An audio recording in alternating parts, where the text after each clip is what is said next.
কলাপাড়ায় শ্বশুরবাড়ি ঘর হয়ে ইমন মৃধা নামের এক যুবকের মৃত্যু হয়েছে। সোমবার দুপুর ১:৩০টার দিকে উপজেলার টিয়াখালী ইউপির নাস্তাপাড়া গ্রামে এই ঘটনা ঘটে। নিহত ইমন মৃধা পার্শ্ববর্তী উপজেলা আমতলীর সিকান্দারখালী চারঘাট গ্রামের বাসিন্দা নিজাম মৃধার ছেলে। নিহতের শ্বশুর আবুল কালাম জানান, তার বসতঘর নিচু হওয়ায় লোকজন নিয়ে উঁচু করতে সবার সঙ্গে সহযোগিতা করছিলেন ইমন। কিন্তু হঠাৎই ঘরের টিনের চালা হয়তো কোনো বৈদ্যুতিক তারের সঙ্গে লেগে যায়। এ সময় জামাতা ইমন বিদ্যুতায়িত হয়। পরে উপস্থিত সকলে টের পেয়ে তাকে কলাপাড়া হাসপাতালে নিয়ে এলে চিকিৎসক তাকে মৃত ঘোষণা করেন। কলাপাড়া থানার ওসি জহির ইসলাম বলেন, খবর পেয়ে ঘটনাস্থলে পুলিশ পাঠানো হয়েছে।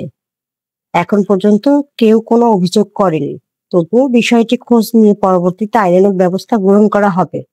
Infinity TV news, desk report.